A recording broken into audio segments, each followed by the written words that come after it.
சாராள் வந்து இறந்து போயிடுறா. துக்கத்துல வந்து ஈசாக்கு என்ன பண்றான் இருக்கிறான். சில நேரத்துல இந்த மரணம்ங்கிறது வாழ்க்கையின் யதார்த்தத்துல இருக்கு. கடவுள் அதை வைக்கல, ஆனா யதார்த்தத்துல அது இருக்கு. சில நேரத்துல அதை மனிதர்கள் ஃபேஸ் பண்ணும் போது என்ன பண்றதுன்னே தெரியல. ஈசாக்கு அப்படி இருந்துதான். தன் தாயுடைய மரணம் அவனுக்கு வந்து ஒரு துக்கமாவே இருந்து. கடவுள் என்ன பண்றாரு? ஈடு கட்டுகிறவர். சாராளை இழந்ததினால் அவன் அடைந்த துக்கத்தை நீக்க கடவுள் அவனுடைய வாழ்க்கையில் ரெபேக்காலை அனுப்பினார்.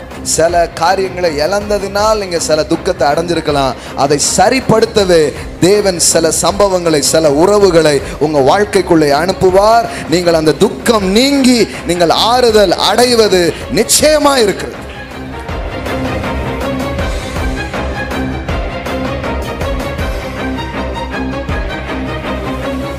லைஃப் அண்ட் டெத், மரணமோ ஜீவனோ, ஆசீர்வாதமோ சாபமோ, கடவுள் சொல்றாரு எல்லாமே இருக்கு. அவர் சொல்றாரு இதுல எது வேணும் அப்படிங்கிறத ஒன்னால தெரிந்தெடுக்க முடியும் அப்படிங்கிறார். பரீட்சையில வந்து பாத்தீங்கன்னா கொஞ்சம் நம்மளை காப்பாத்தி விடுறது இந்த சூசிங் த ரைட் ஆன்சர்னு வரும் பாருங்க, அதுதான் நம்மளை கொஞ்சம் காப்பாத்தி விடும். ஏன்னா அதுல ஒரு 2-3 பதில் இருக்கும். கண்டிப்பா அதுல ஒரு பதில் நமக்கு தெரிஞ்சிடும், டக்குன்னு போட்டுருவோம். எனக்கு இது அப்படிதான் இருக்கு. எதுன்னே புரியலங்க, கடவுள் என்ன வச்சிருக்கிறாருன்னே குழப்பமா இருக்குன்னு மண்டையை சொன்னீங்கன்னா கடவுள் சொல்றாரு எல்லாம் குழப்பம் வேண்டாம், சூஸ் லைஃப், பிகாஸ் அதுதான் உனக்காக என்னுடைய திட்டமா இருக்கிறது. ஜீவனை தெரிந்து கொள். நீ சில காரியத்தை முடிவு செய்ய முடியும். அப்படி முடிவு செய்வதன் மூலம் உன் வாழ்நாள இன்னும் நீட்டிக்க முடியும். இன்னும் சொல்ல போனா ஜீவன் வேணா ஜீவனை எடுத்துக்கலாம், வெற்றி வேணா வெற்றி எடுத்துக்கலாம், சந்தோஷம் வேணா சந்தோஷம் எடுத்துக்கலாம். எல்லாரும் சோகமா இருக்கிறதுக்கு காரணம் ஏதோ ஒன்று இல்லை அப்படிங்கிறது தானே. அது இல்லை, இது இல்லை. அப்புறம் அது உடைய யாரோ ஒரு ஆளை பார்த்தா அவங்க மேலே நமக்கு கடுப்பாகுது, அவனுக்கு மட்டும் இருக்கு நமக்கு இல்லை அப்படின்னு ஏதோ ஒரு இதில் வாழ்கிறோம். ஆனால் இதை நீங்கள் புரிஞ்சுக்கிட்டீங்கன்னா நீங்கள் வந்து வேற ஒரு கைண்ட் லைஃப்பை உங்களால் வாழ முடியும். கடவுள் எதோ எனக்கு ஒரு மெட்டீரியல் தருகிறார் அப்படி கிடையாது. அவரே என்னுடைய தங்கம், தங்கமே ஒன்னத்தான். ப்ராஸ்பரிட்டிங்கிறது பொண்ணும் வெள்ளியும் வீடும் நிலமும் மட்டும் இல்லை, கடவுளே என்னுடைய செழிப்பா இருக்கிறார். He is my prosperity. இந்த ஸ்பிரிச்சுவாலிட்டி எப்படி இருக்குது? அப்படியே ஜேர்னி வந்து அப்படியே வளர்ந்து போய்கிட்டே இருக்கு. முதல்ல அவரிடத்தில் பெறுவதை பற்றி இருக்கு. உனக்கு நன்மை வரும், செழிப்பு வரும், இப்படிலாம் சொல்லிட்டே இருக்கிறோம். கடைசியில் பார்த்தா அம்புட்டும் வந்துடும். அப்போ கூட உங்களுக்கு தேவை இருக்கிறது மாதிரி இருக்கும். அப்போதான் உங்களுக்கு வெளிப்பாடு வரும், என் தேவையே அவர்தான், என் வேண்டுதலே அவர்தான். ஒரு இன்ஸ்பிரேஷன் வேர்டை நான் பெற்றுக்கொண்டேன். அதை இன்னைக்கு காலையில் உங்களோடு பகிர்ந்து கொள்ள நான் விரும்புகிறேன். உபாகமம் புஸ்தகம் 30வது அதிகாரம் 19-20 வாசிக்கிறேன். ஒரு முக்கியமான ஃப்ரேஸ், ஒரு முக்கியமான வரி வேதாகமத்தில் திரும்ப திரும்ப வருகிறது. அதை இன்னைக்கு கொஞ்சம் கவனிக்க போகிறோம். அதன் அடிப்படையில் நாம் சில சத்தியங்களை நாம் உள்வாங்கி கொள்ள போகிறோம். 19-20 பாருங்க.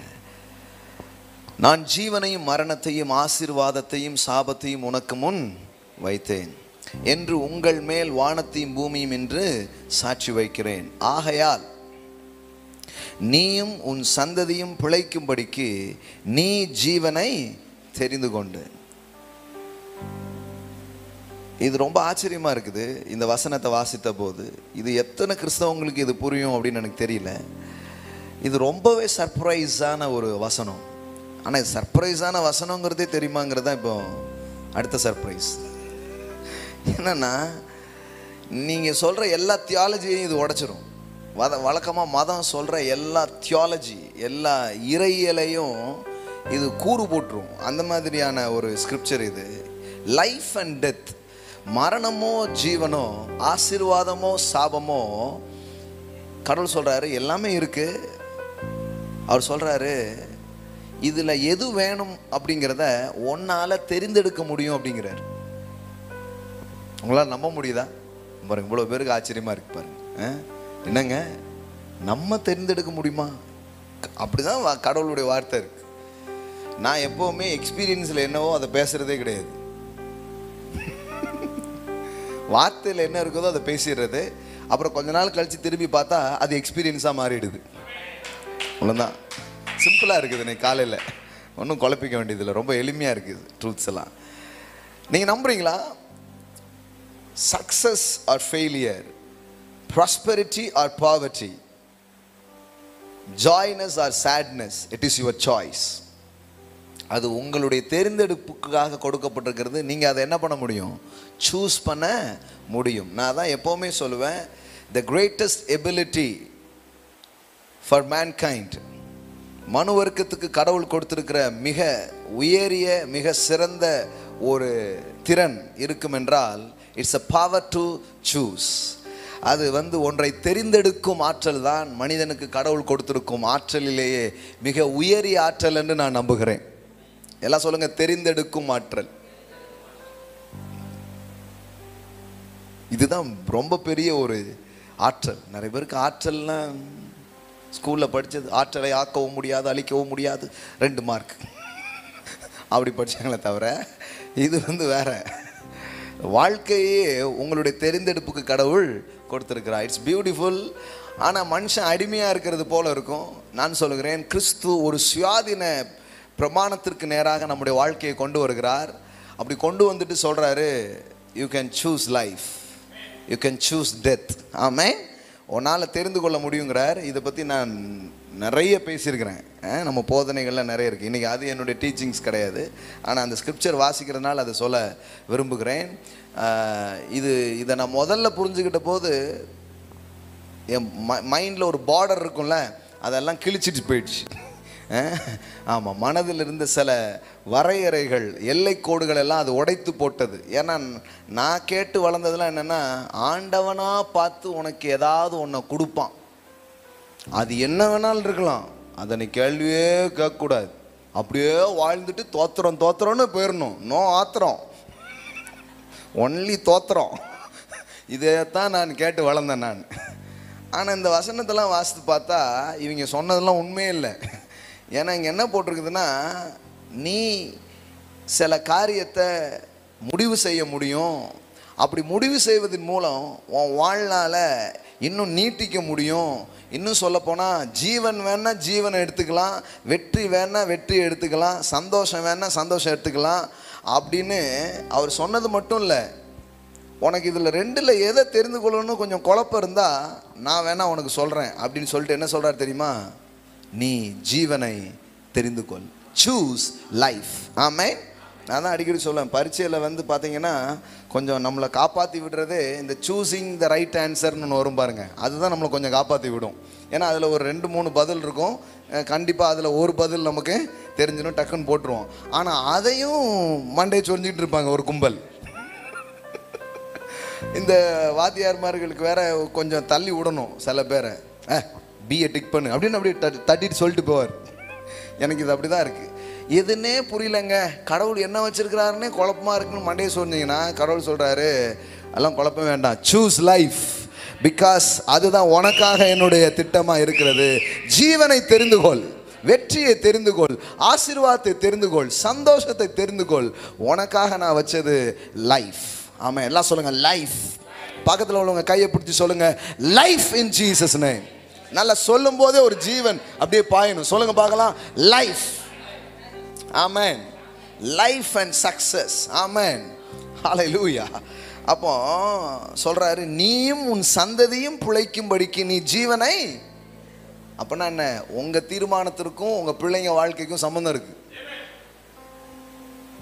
என் பிள்ளை கரெக்டாகவே இருக்க மாட்டேங்குது, என் பிள்ளை கரெக்டாகவே சூஸ் பண்ண மாட்டேங்குது, எல்லாம் என் பிள்ளை கரெக்டாகவே இருக்க மாட்டேங்குது, என் பிள்ளை கரெக்டாகவே சூஸ் பண்ண மாட்டேங்குது, இல்லைங்க. நீங்கள் கரெக்டாக சூஸ் பண்ணிட்டீங்கன்னா அவங்க பின்னாடி வந்துடுவாங்க. நீங்கள் தேவனை தேடுற விதம், நீங்கள் கடவுளுடைய பிரசன்னத்துக்கும் அவருடைய வார்த்தைக்கும் நீங்கள் கொடுக்குற மரியாதைலாம் கண்டிப்பாக அவங்க பின்னாடி வந்துடுவாங்க, உங்களை விட பல மடங்கு வருவாங்க. அதனால் உங்கள் பிள்ளைங்க எப்படி இருக்காங்க, பிள்ளைங்க எப்படி இருக்காங்க பார்க்கக்கூடாது, நீங்கள் போயிட்டே இருங்க அவர் பின்னாடி, அவங்க உங்கள் பின்னாடி வந்துக்கிட்டே இருப்பாங்க. ஆமென். சரி, இப்போ என்ன இன்றைக்கி பேச போகிறோம், அதுக்கு போகலாம். ஏன்னா நான் இதுக்குள்ளே நின்னா அப்புறம் இதுவே மெசேஜாக மாறிடும். 20வது வசனம் பாருங்கள். கர்த்தர் உன் பிதாக்களாகிய ஆபிரகாமுக்கும் ஈசாக்குக்கும் யாக்கோபுக்கும் கொடுப்பேன் என்று அவர்களுக்கு ஆணையிட்டு கொடுத்த தேசத்தில் குடியிருக்கும்படி உன் தேவனாகிய கர்த்தரில் அன்பு கூர்ந்து அவர் சத்தத்திற்கு செவி கொடுத்து அவரை பற்றி கொள்வாயாக. அவரே உனக்கு ஜீவனும் தீர்க்காயுசுமானவர் என்றான். ஆமென். எல்லாம் சொல்லுங்க, அவரே உனக்கு ஜீவனும் தீர்க்காயுசுமானவர். ஆமென். ஹல்லேலூயா. அதாவது இது எப்படி இருக்குதுன்னா, கடவுள் நமக்கு ஜீவனை தருவார் அப்படி இல்லை, கடவுள் நமக்கு தீர்க்காயுசை தருவார் அப்படி இல்லை. அப்படி சில வசனங்கள் இருக்கு. நான் உங்களுக்கு ஜீவன் உண்டாக வந்தேன் அப்படி சொல்றாரு. நீடித்த நாட்களால் நான் உன்னை திருப்தியாக்குவேன் அப்படிலாம் சொல்றாரு. ஆனால் இது அதை விட கொஞ்சம் உயரிய ஒரு காரியத்தை அது பேசுகிறது. என்ன பேசுது? நானே உனக்கு என்னவா இருக்கிறேன், அவரே உனக்கு ஜீவனும் தீர்க்காயுசும் மானவர். இது எப்படி? கடவுள் எனக்கு ஜீவனை கொடுப்பார், நான் ஜீவனோடு இருப்பேன் அப்படின்னா அவர்கிட்ட இருந்து ஒன்று புறப்படுது, அதுதான் என்ன வாழ வைக்கி அப்படி நம்ம புரிஞ்சுக்கிறோம். ஆனால் இந்த வசனம் என்ன சொல்லுதுன்னா, அவர்கிட்ட இருந்து ஒன்று வர்ற மாதிரியே இல்லை, அவரே அதுவாக இருக்கிறார். எல்லாம் சொல்லுங்க, அவரே எனக்கு தீர்க்காயுசும் ஜீவனுமானவர். இது எப்படி இருக்குது? இந்த லைன்லேயே இம்மார்டாலிட்டிலாம் வந்துடுது. நீங்கள் இருக்கிற வரை நான் இருப்பேன்,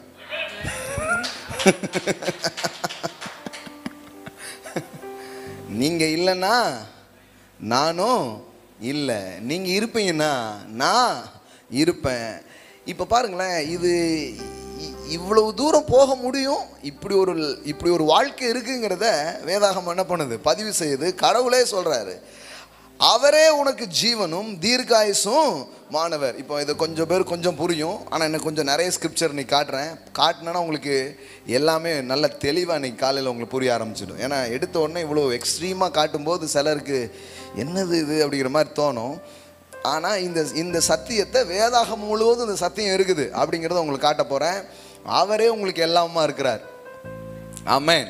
இது நீங்கள் புரிஞ்சுக்கிட்டீங்கன்னா, எனக்கு ஒன்று இல்லையே, நீங்கள் எல்லாரும் சோகமாக இருக்கிறதுக்கு காரணம் ஏதோ ஒன்று இல்லை அப்படிங்கிறது தானே.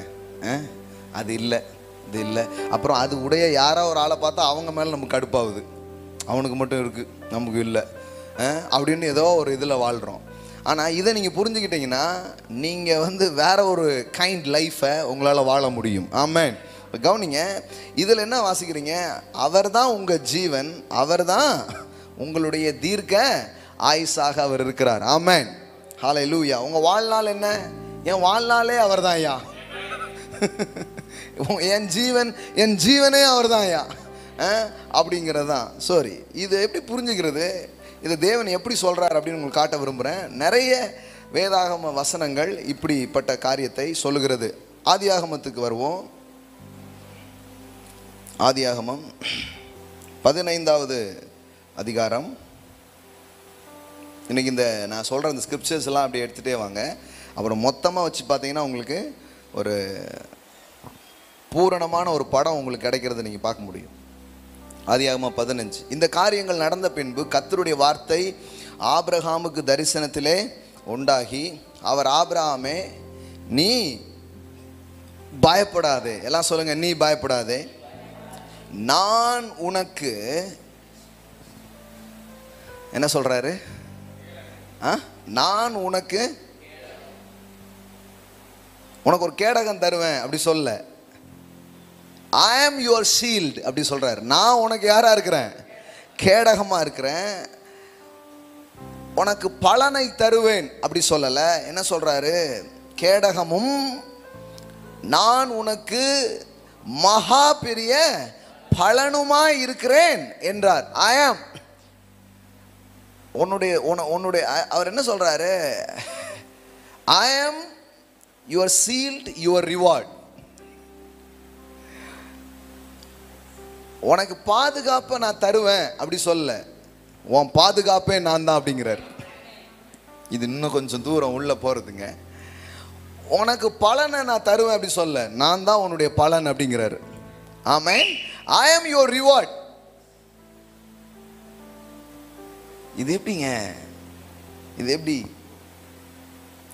இப்படி ஒரு ஒரு இந்த மாதிரி ஒரு விதத்தில் கடவுள் பேசியிருக்கிறத நிறைய நேரம் மக்கள் கவனிக்காமல் வந்திருக்கிறாங்க. ஆனால் இன்னைக்கு கவனிக்க போகிறீங்க. இது ஒரு பெரிய பிளெஸ்ஸிங்ஸ் உங்கள் வாழ்க்கையில் ரிலீஸ் பண்ண பாருங்க. எல்லாம் சொல்லுங்கள், அவரே என் கேடகம், அவரே என்னுடைய பலனுமாக இருக்கிறார். பலன்கிறதுக்கு ரிவார்ட் அப்படின்னு இருக்குது. சில டிரான்ஸ்லேஷன்ஸில் இந்த பலன் அப்படிங்கிற வார்த்தை எப்படி வருது அப்படின்னு பார்த்தீங்கன்னா காம்பன்சேஷன் அப்படின்னு வருது. எல்லாம் சொல்லுங்கள், காம்பன்சேஷன் அப்படின்னா என்ன? இந்த ஈடுகட்டுதல். அதாவது இப்போ இன்சூரன்ஸ்லலாம் விபத்தோ மற்ற காரியங்களோ ஆச்சுன்னா என்ன பண்ணுறாங்க? ஈடுகட்டுறாங்க. வாழ்க்கையில் சில காரியங்களை நம்ம இழந்துடுறோம், சில காரியங்கள் வாழ்க்கையில் நம்மளை விட்டு போயிடுது. கடவுள் சொல்கிறாரு, நானே அதை ஈடுகட்டுவேன் அப்படிங்கிறார். சொல்லுவாங்க இல்லையா, சிலர் இறந்து போயிட்டா சொல்லுவான், இது ஈடுகட்ட முடியாத ஒரு இழப்பு அப்படின்ட்டு. போன வாரம் கூட எனக்கு ஒரு நல்ல தம்பி ஸ்ரீலங்காவில் நான் ஊழியத்துக்கு போயிருந்த போதெல்லாம் அவங்க சபையில் கூட நான் ஊழியம் செஞ்சுருக்கிறேன். சயந்தர் அப்படின்னு ஒரு தம்பி ஒரு விபத்தில் ஒரு வாலிப தம்பி இறந்து போனார். அப்போது ரொம்ப கஷ்டமாக இருந்துச்சு அந்த செய்தி கேட்டு. அவனுடைய பேஜஸில் போய் பார்த்தா நம்ம கூட இருந்த ஃபோட்டோலாம் எடுத்து அவன் போட்டிருக்கிறான். நல்ல திடகாத்திரமான ஒரு பையன். ஆனால் நான் யோசித்தேன், இந்த காரியத்தை எப்படி இது பண்ண முடியும்? சில காரியத்துக்கு அது யாருமே போய் ஒன்றும் அந்த கேப்பை ஃபில் பண்ணவே முடியாது பாருங்களேன். அந்த மாதிரி இருக்கும் சில இழப்புகள் வாழ்க்கையில். அதெல்லாம் இருக்கக்கூடாது. அதெல்லாம் இல்லாமல் ஒரு மகிமையான வாழ்க்கையை வாழ்கிறதுக்கு தான் கடவுள் நம்மளை அழைச்சிருக்கிறார். ஆமென். எப்போவுமே இப்படிலாம் நடக்கிறதுனால இதுதான் கிறிஸ்தவ வாழ்க்கைன்னு நம்ம ஒன்றே முத்திரை போட்டுறக்கூடாது பாருங்களேன். நிறைய பேர் அங்கே தான் போயிடுறாங்க. அப்படி போடக்கூடாது. சாவை எதிர்த்து நின்றுட்டே இருக்கணும். ஆமென். ஆமாம், சாவுக்கு இடமே கிடையாது. ஆமென். வியாதிக்கு இடமே கிடையாது. இளம் வயதின் மரணங்களுக்கு இடமே கிடையாது. ஆமென். அதை மாற்றக்கூடாது. உடனே அப்படி மாற்றிடக்கூடாது. அது சில நேரத்தில் பார்த்தீங்கன்னா அப்படி எங்கேயோ தெரியல சில விஷயம். ஆனால் அது என்னன்னு தெரிஞ்சுப்போம், கண்டிப்பாக கண்டுபிடிச்சிருவோம். கண்டிப்பாக கர்த்தர் அதை வெளிப்படுத்திடுவார். அது இல்லாத ஒரு அற்புதமான நிலைக்கு சபை செல்லும். ஆமென். ஆமாம். பரிகரிக்கப்படும் கடைசி சத்துரு மரணம். ஆமென். அப்படின்னா என்ன? பல சத்துரு இருக்கு. வியாதி ஒரு சத்துரு, தரித்திரம் ஒரு சத்துரு, சிலருக்கு எங்கள் வீட்டாரே எனக்கு ஒரு சத்துரு, அப்படி இப்படின்ட்டுலாம் இது பண்ணிட்டு இருப்பாங்க. கடவுள் சொல்லிட்டாரு, ஒரு சத்துருவம் வாழ்க்கையில் இருக்காரு. எல்லா எதிரியும் வீழ்த்தப்பட்டுருவாங்க. நீ சமாதானமாக வாழ்வ. சமாதானத்தின் தேவன் தாமே சாத்தான உன் காலின் கீழே நசுக்கி போடுவார் என்று எழுதப்பட்டிருக்கிறது. ஆமென். ஹல்லேலூயா. அப்போது அந்த இது செய்தி ரொம்ப ஹார்ட் அப்படியே ஷேக் பண்ணுச்சு. கொஞ்சம் அழுகே வந்துடுச்சு அதை கேட்டு. அப்போ நான் நமக்கே எப்படி இருக்குதே, அந்த பெற்றோர்களுக்கு அந்த சபையில் உள்ளவங்களுக்கெல்லாம் எப்படி இருக்குன்னு யோசித்தேன். நான் இந்த நேரம் ஒரு வாய்ப்பு இருந்ததுன்னா நான் போயிருக்கவே செஞ்சுருப்பேன். அந்த அளவுக்கு அது எனக்கு ரொம்ப முக்கியமாக அது எனக்கு இருதயத்தில் இருந்தது. அப்போ நான் யோசித்தேன், சில பிள்ளைங்க அப்படிப்பட்ட இழப்புகளெல்லாம் தங்கள் வாழ்க்கையில் சந்திக்கிறாங்க. தங்கள் பிரியமான யாரையோ ஒருத்தங்களை அவங்க மிஸ் பண்ணுறாங்க. சம்திங் ஏதோ நடக்கும். ஆனால் கடவுள் சொல்கிறாரு, நான் ஈடுகட்டுகிற தேவன். ஆமென். யாரும் பண்ண முடியாது, ஆனால் தேவன் அதை ஈடுகட்டுவார். எல்லாம் சொல்லுங்கள், ஈடுகட்டுவார். என்ன? ஈடுகட்டுகிறார். வேதத்தில் ஒரு இடத்த ஒரு ஸ்கிரிப்சர் நம்ம இப்படி படிக்கிறோம். சாராள் இறந்து போயிடுறா. அந்த துக்கத்தில் ஈசாக்கு என்ன பண்ணுறான்? இருக்கிறான். ஆனால் கடவுள் அதை ஈடுகட்டினார்னு வேதத்தில் படிக்கிறீங்க. அதே ஆதியாகமம் 24:67 பாருங்க. 24:67. அப்பொழுது ஈசாக்கு ரெபெக்காளை பார்த்து தன் தாய் சாராளுடைய கூடாரத்திற்கு அழைத்து கொண்டு போய் அவளை தனக்கு மனைவியாக்கி கொண்டு அவளை நேசித்தான். ஈசாக்கு தன் தாய்க்காக கொண்டிருந்த துக்கம் நீங்கி ஆறுதல் அடைந்தான். ஆமென். என்ன ஒரு ஸ்கிரிப்சர் பாருங்க. ஒரு உறவை இழந்து தவிச்சிட்டு இருக்கிறான். சில நேரத்தில் இந்த மரணங்கிறது வாழ்க்கையின் யதார்த்தத்தில் இருக்கு. கடவுள் அதை வைக்கல, ஆனால் யதார்த்தத்தில் அது இருக்கு. அப்போ சில நேரத்தில் அதை மனிதர்கள் ஃபேஸ் பண்ணும்போது என்ன பண்ணுறதுன்னே தெரியல. ஆனால் இங்கே வேதத்தில் போட்டிருக்குது, ஈசாக்கு தன் தாய்க்காக கொண்டிருந்த துக்கம். அவன் தாய் எத்தனை வயசில் மரிச்சு போனா தெரியுமா? 127. 127 வயசில் செத்து போன அம்மாவுக்காக உட்கார்ந்து என்ன பண்ணிட்டு இருக்கிறான்? நம்மளா இருந்தால் வெடியெல்லாம் வச்சு கொண்டாடி டங்கரன்னு ஆட்டெல்லாம் போட்டு பயங்கரமாக இது பண்ணியிருப்போம். அவன் 127. அதுவே அவனுக்கு எப்படி இருந்திருக்கு? பயங்கர துக்கமாக இருந்திருக்கு. மரணம் எந்த வயசில் நடந்தானே கண்டிப்பாக துக்கமாக தான் இருக்குது. ஆனால் நமக்குள்ள ஒரு சில செட்டப்ஸ்லாம் வச்சுருக்குறோம்.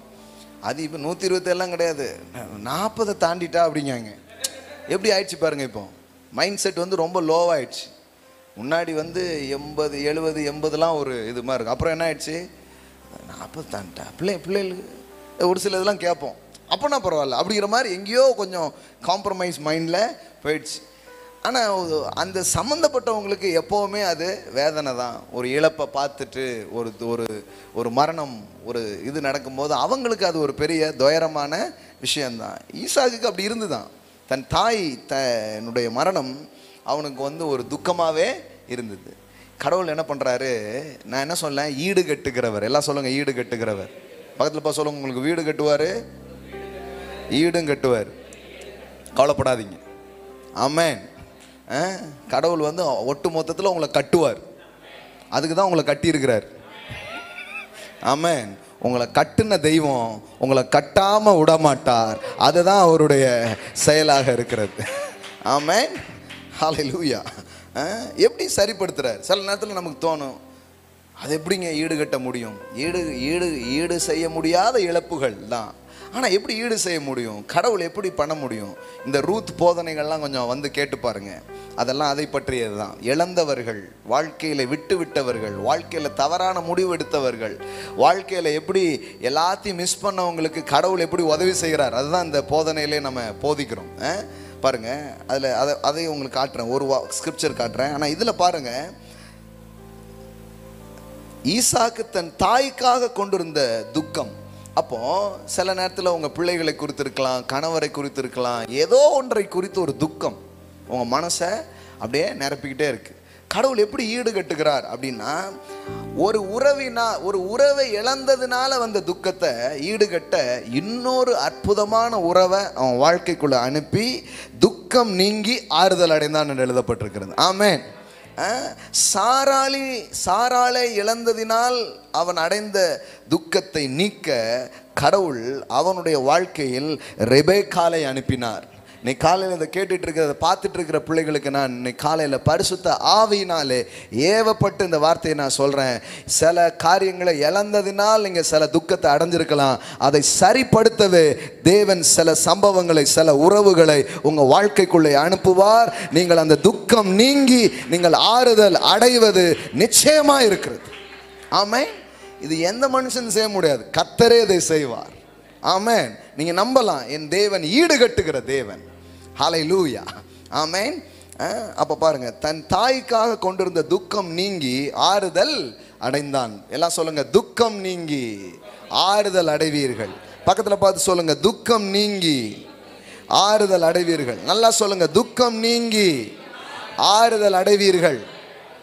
ஆமென். கவலைப்படாதீங்க.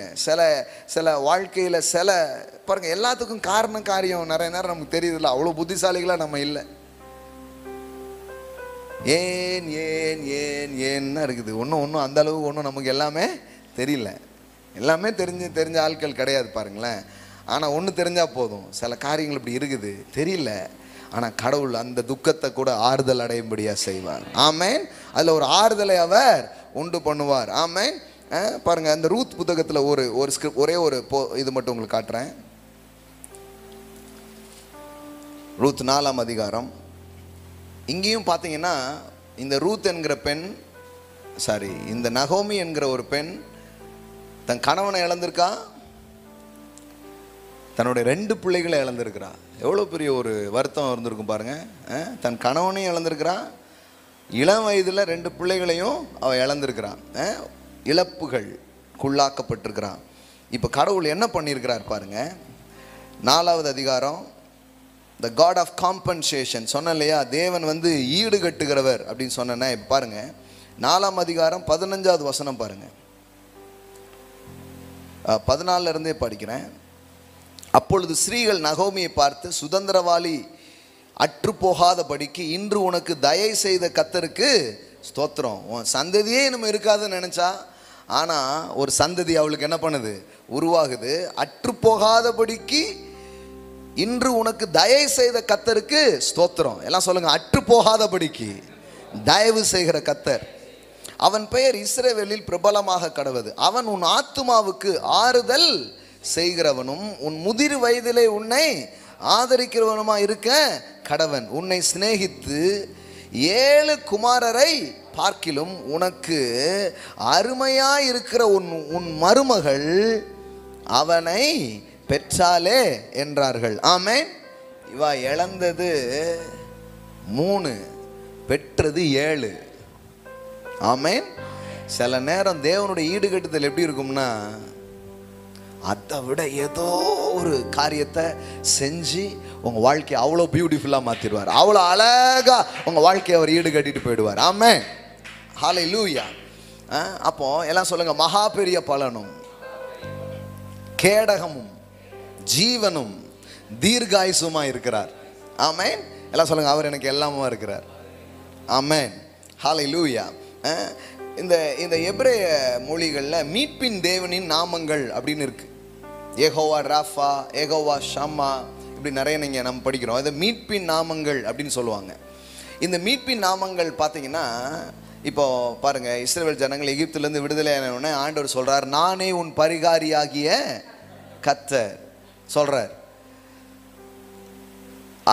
அதில் அப்படி சொல்லும்போது நிறைய பேர் என்ன நினைக்கிறாங்க, கடவுள் வந்து நமக்கு தமிழில் கொஞ்சம் நல்லா தான் இருக்குது, ஆனால் நம்ம அப்படி புரிஞ்சு, ஐ ஆம் த லார்ட் தட் ஹீலத்தி அப்படின்னு வருது ஆங்கிலத்தில். நானே உன்னை குணமாக்குகிறவர் அப்படி வருது.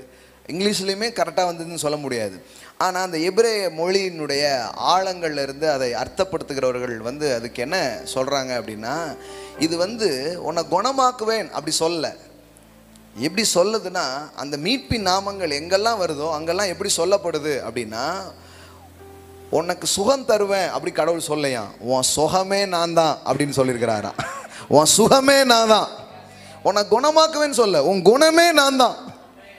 உன்னை அப்படிதான் இருக்குது. உன்னை விடுவிப்பேன்னு சொல்ல, ஐ ஆம் யுவர் ரிடம்ஷன். எல்லாம் சொல்லுங்க, ஹீ இஸ். எல்லாம் சொல்லுங்க, ஹீ இஸ். நல்லா சொல்லுங்க, ஹீ இஸ். அவரே. நல்லா சொல்லுங்க, அவரே என் தீர்காயுசு, ஜீவன், கேடகம், பலனுமா இருக்கிறார். ஆமென். யார் ஈடுகட்ட முடியும்?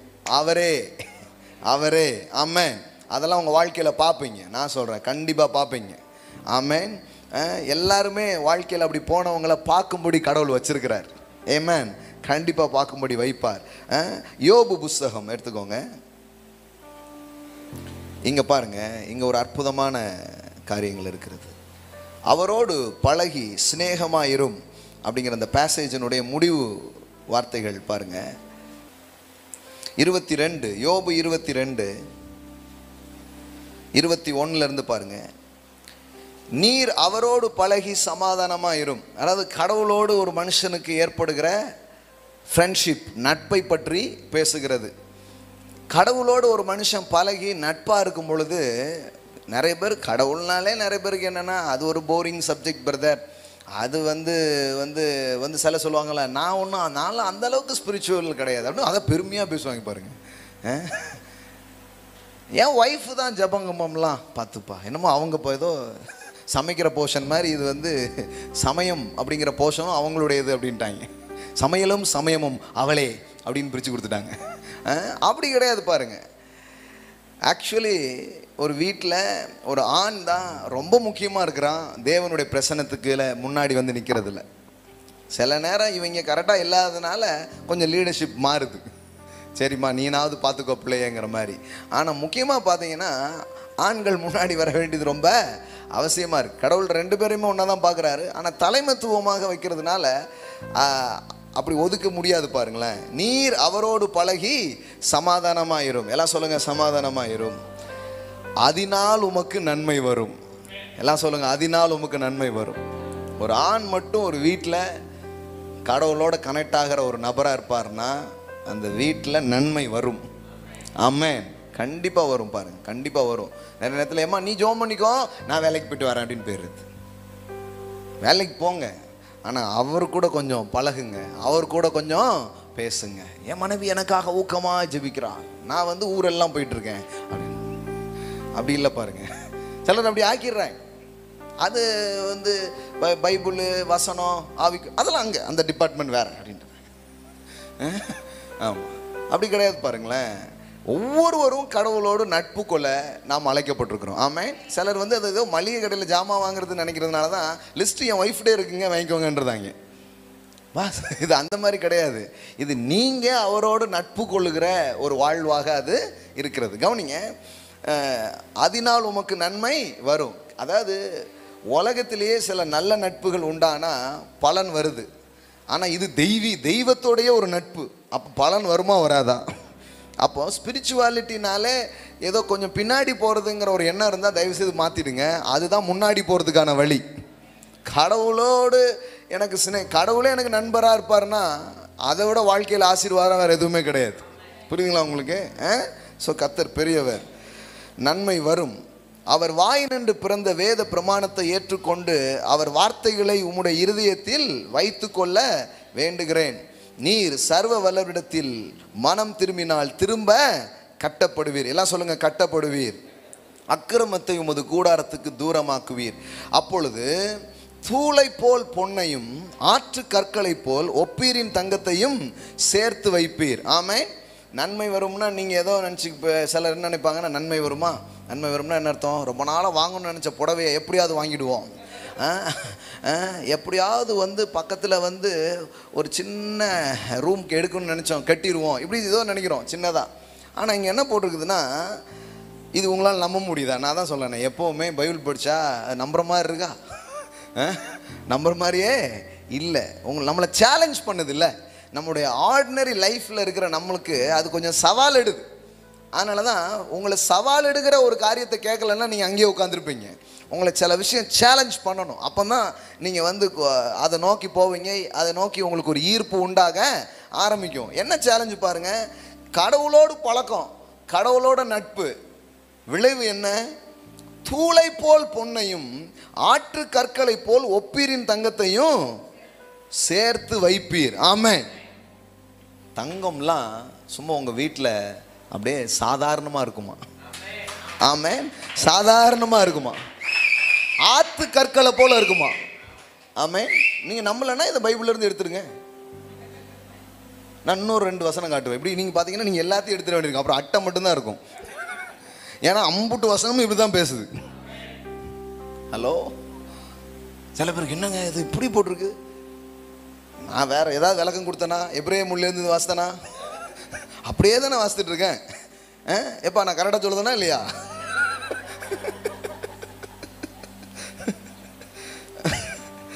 அப்பொழுது தூளை போல் பொன்னையும், அப்படிதான் இருக்குது, சும்மா தூளை போல பொன்னையும் ஆற்று கற்களை போல் ஒப்பீரின் தங்கத்தையும் சேர்த்து வைப்பீர்.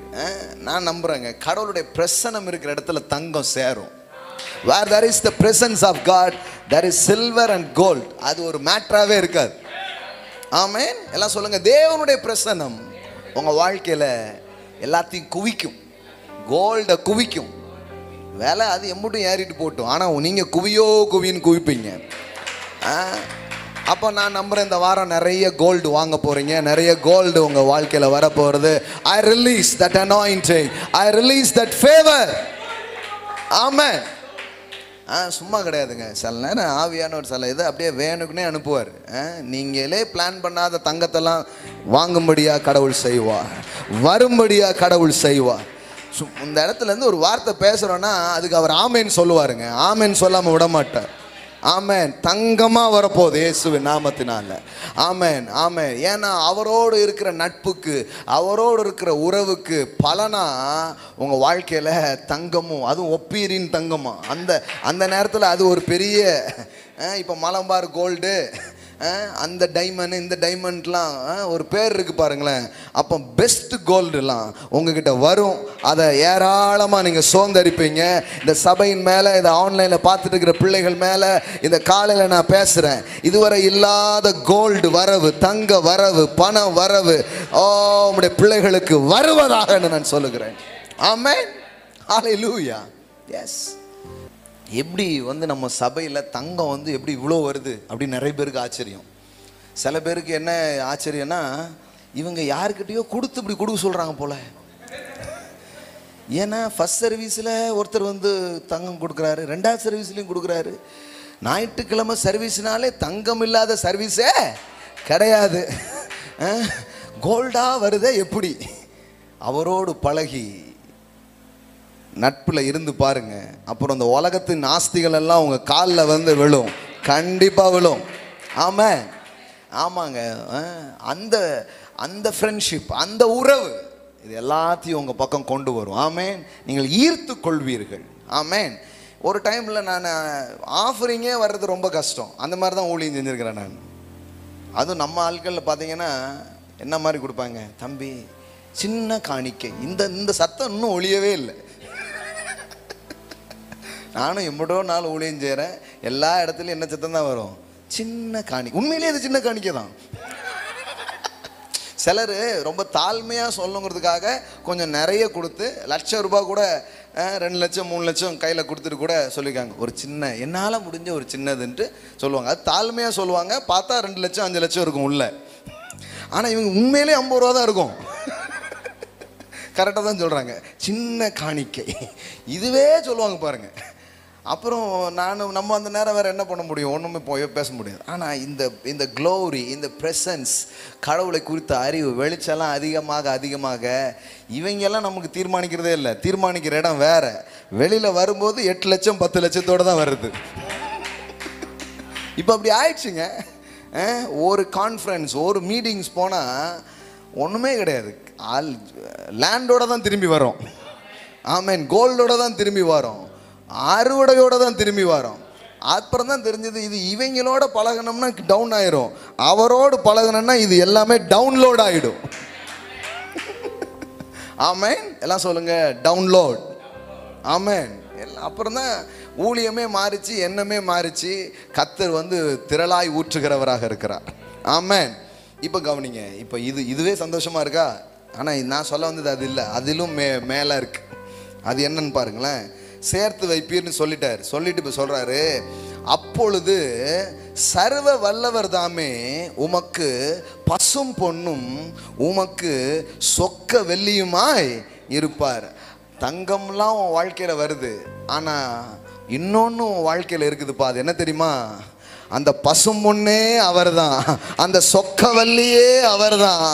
அவர் உனக்கு பசும் பொன்னும் சொக்கவல்லியுமா இருப்பார். ஆமென். எல்லாம் சொல்லுங்க, நீங்க தான் என் தங்கம். நல்லா சொல்லுங்களேன், தங்கமே ஒன்னத்தான். ஆமென். என்ன அருமையான ஆராதனை பாடல்.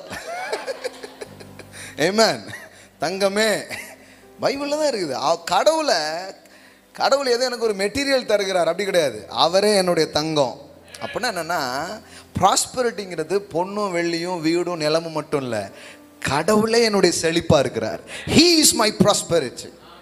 எல்லாம் சொல்லுங்க, அவர் தான் என் செழிப்பு. ஆமென். நல்லா சொல்லுங்க, அவர் தான் என் செழிப்பு.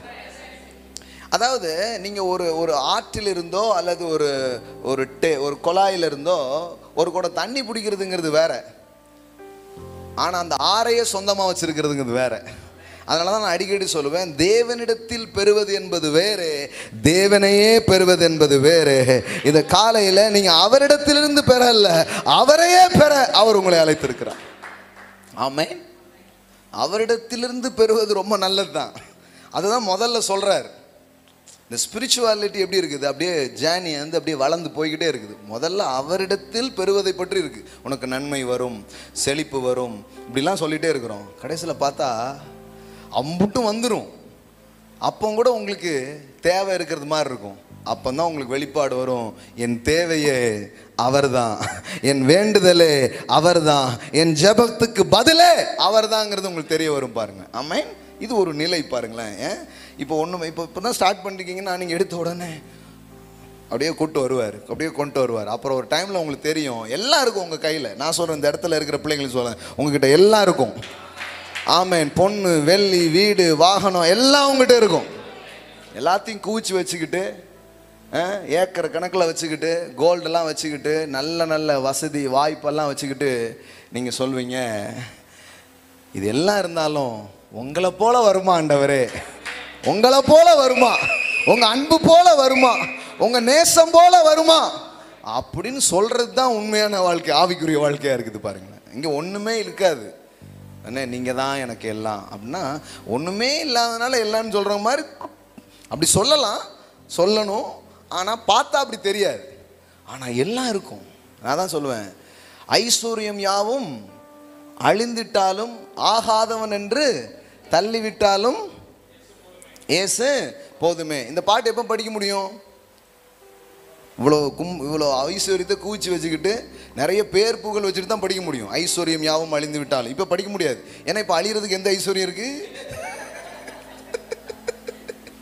இப்போ யாராவது படிச்சீங்கன்னா, பாஸ் ஐஸ்வர்யம் யாவும் அழிந்து விட்டால்னா எம்புட்டு ஐஸ்வர்யம் வச்சுருக்கீங்க கேட்பாங்களா, கேட்க மாட்டாங்களா? ஆகாதவன் என்று தள்ளி விட்டாலும். ஆமாம், இப்போ யார் உங்களை தலையில் வச்சு இப்போ கொண்டாடிக்கிட்டு இருக்கா? அதான் ஆல்ரெடி ஓட உங்களை விரட்டிக்கிட்டு இருக்காங்களே. அதனால தான் பாருங்களேன், சில பாட்டு படிக்கிறதுக்கே நமக்கு ப்ராஸ்பரிட்டி வேணும். செழிப்பு இருந்தால் தான் சில பாட்டே பாட முடியும் பாஸ். ஆமென்.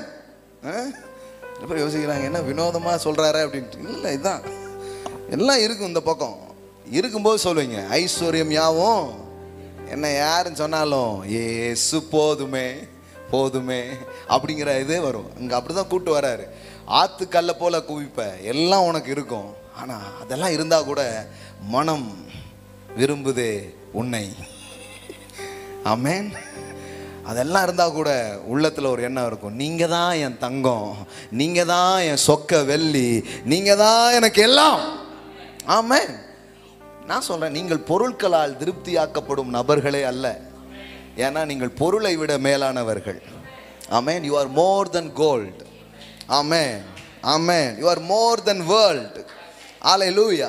நீங்கள் நினைக்கிறீங்களா? நான் சொல்கிறேன், பொருள் தேவை, பொருளை நம்ம பயன்படுத்தணும், எவ்ரிதிங் இஸ் குட். ஆனால் எம்புட்டு கோடி வந்தாலும், எம்புட்டு செல்வம் வந்தாலும், எவ்வளவு உயர்ந்த இடத்துல நீங்கள் போய் உட்கார்ந்தாலும் அப்போ கூட ஐ ஃபீல் எம்டி அப்படி தான் சொல்லுவீங்க. அப்போனா கொஞ்சம் போட்டு பாருங்கள், கொஞ்சம் உடுத்தி பாருங்கள், கொஞ்சம் பொசிஷன்லாம் உட்காந்து பாருங்கள். அப்படி உட்கார்ந்தா கூட உங்களுக்கு தோணும், ஐ நீட் சம்ஒன், எனக்கு ஒருத்தர் தேவை, ஏதோ ஒன்று எனக்கு தேவைங்கிற ஒரு எண்ணம் இருக்கும். நான் சொல்கிறேன், அந்த தேவை தான் தேவன். அதனால தான் சொன்னேன், அவரிடத்தில் பெறுவது என்பது வேறு, அவரையே பெறுவது என்பது வேறு. ஆமென். நீங்கள் இந்த இடத்துக்கு நீங்கள் வர்றதுக்காக தான் அவர் உங்களை கூப்பிடுறாரு. என்ன கூப்பிடுறாரு? அவரே பசும் பொண்ணும் உமக்கு சொக்க வெள்ளியுமா இருப்பார். ஆமென். ஒரே ஒரு ஸ்கிரிப்சர் வாசித்து ஜாம் பண்ண விரும்புகிறேன். இது பைபிள் ஃபுல்லாக படிக்கலாம். அந்த மாதிரி நிறைய வேத வசனங்கள் இருக்கிறது. ஒன்றை மட்டும் புதிய ஏற்பாட்டிலிருந்து ஒரு வசனம் வாசித்து முடிப்போம். சரியா? 1 கொரிந்தியர் 1வது அதிகாரம் 31. அவரே, எல்லாம் சொல்லுங்க, அவரே, எல்லாம் சொல்லுங்க, he is, சொல்லுங்க, he is. அவரே தேவனால் நமக்கு ஞானமும் நீதியும் பரிசுத்தமும் மீட்புமானார். அதாவது கடவுள் உங்களுக்கு ஞானத்தை தருவார் அப்படி போல, அவரே உங்க ஞானமா இருக்கிறார். Wisdom is a person. His name is Jesus Christ. ஞானம் என்பது ஏதோ ஒரு பொருள் அல்ல. ஞானம் என்பது ஒரு நபர். It's not, wisdom is not a subject. Wisdom is the person. அப்போ அப்படிதான் இங்கே சொல்லியிருக்குது. முதல்ல பொருள் மாதிரியே சொல்லிட்டே வருது, அப்புறம் திடீர்னு பார்த்தா அது பொருள் இல்லை, ஒரு ஆள். ஞானம் சொல்லும்போது ஏதோ ஒரு பொருள் மாதிரியே நமக்கு தோணுது. ஆனால் திடீர்னு பார்த்தா ஞானம் என்பது ஒரு நபராகவே இருக்கிறார். அது மாதிரி தான் இங்கே சொல்லியிருக்குது, அவரே நமக்கு ஞானமும். எல்லாம் சொல்லுங்க, இயேசுவே ஞானம். இது நிறைய சொல்லலாம். அடுத்தால பாருங்க, நீதி, ரைச்சஸ்னஸ். நீதி என்பது ஒரு ஈவாக கடவுள் கொடுக்கிற ஒரு பரிசு. ஆனா வேதவசனம் சொல்லுது அவரே உங்க நீதி. He is your righteousness. மக்கள் வந்து தங்கள் கிரியை சார்ந்த நீதியை தான் மக்கள் வந்து கேள்விப்பட்டிருக்காங்க. இப்போ சபையில் போனீங்கன்னா நீதியை பற்றி என்ன படித்து வச்சுருப்பாங்க? கிரியை சார்ந்த நீதி. அதனால தான் up and down, up and down.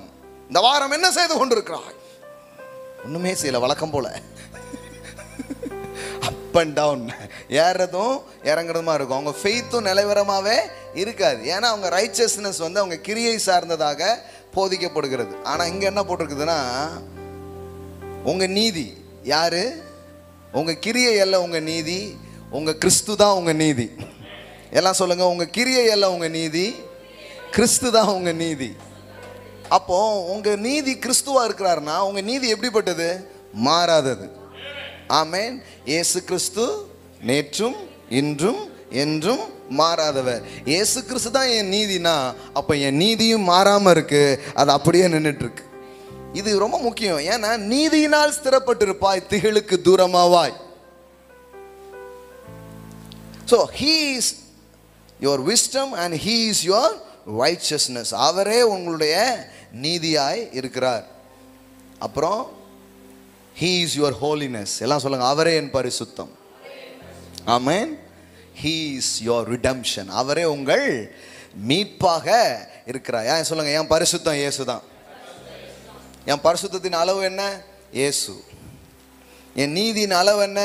இயேசு. என் ஞானத்தின் அளவு என்ன? இயேசு. அவரே என் மீட்பாக இருக்கிறார். ஆமென். So he is everything. ஒரு பாட்டு பாடணும், ஒரு வரியை நினைவு கூர்ந்தோம். நான் சொல்கிறேன், அவர் உங்களுக்கு எல்லாமா இருக்கிறார். இது இந்த இந்த இந்த இந்த புரிதல், இந்த வெளிப்பாட்டுக்குள்ளே நீங்கள் வந்துட்டீங்கன்னா நீங்கள் ஒரு மெட்டீரியல் திங்ஸுக்காக போராட மாட்டீங்க.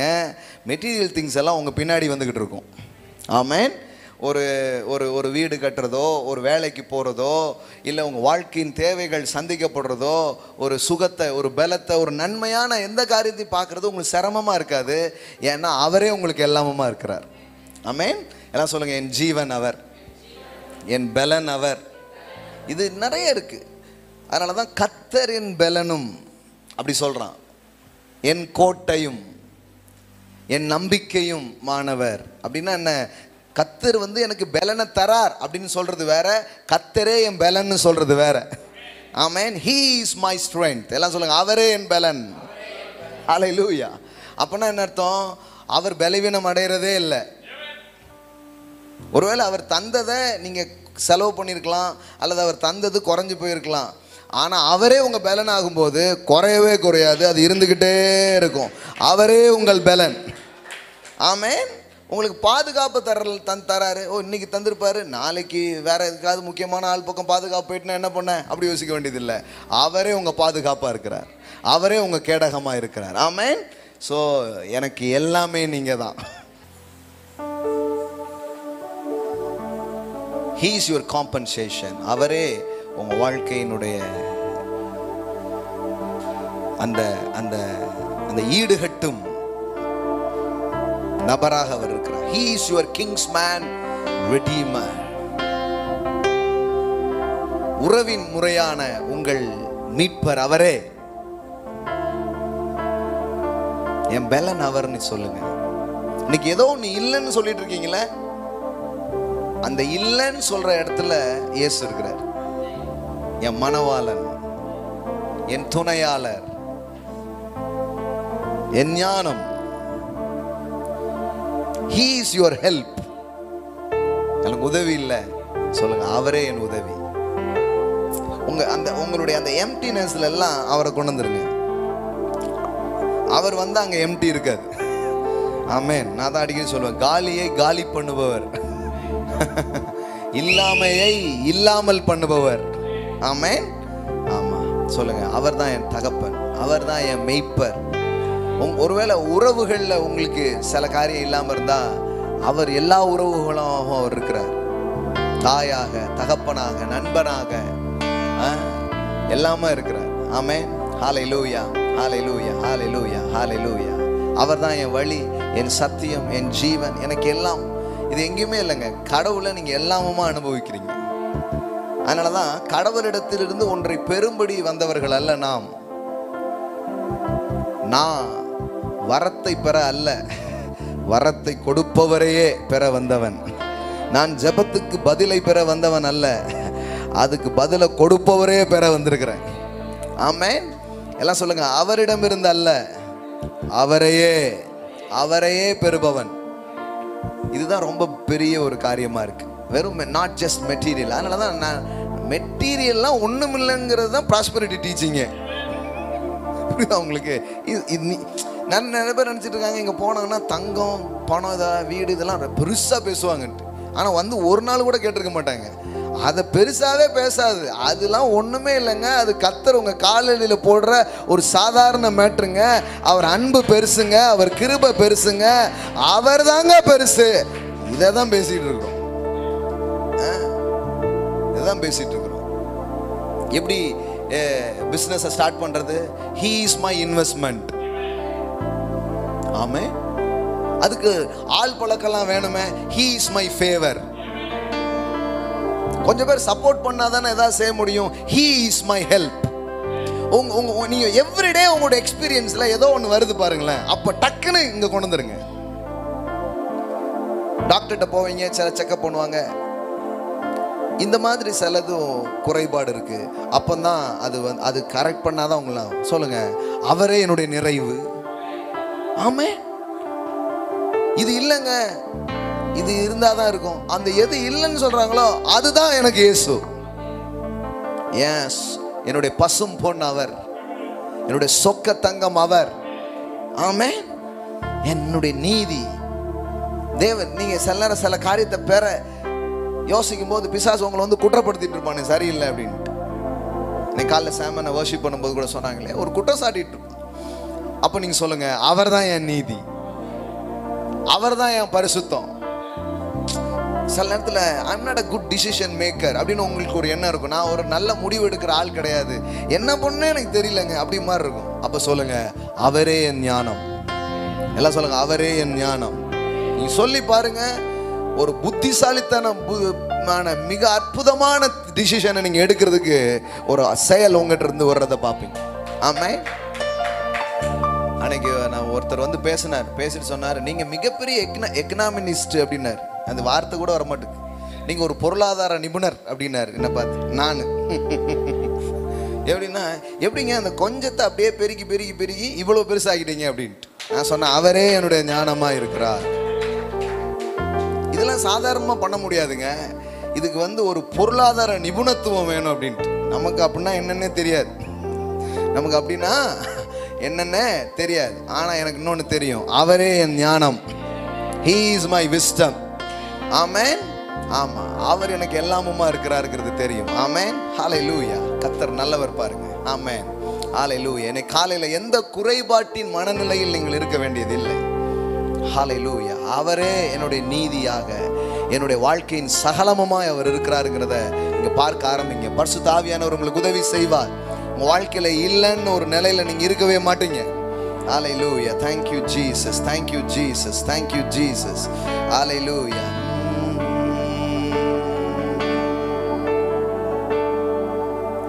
அப்பா, அந்த இடத்துல இருக்கிற ஒவ்வொரு பிள்ளைகளுக்காக நான் ஜெபிக்கிறேன். இந்த காலையில இதை பார்த்து கொண்டிருக்கிற பிள்ளைகளுக்காக நான் ஜெபிக்கிறேன்.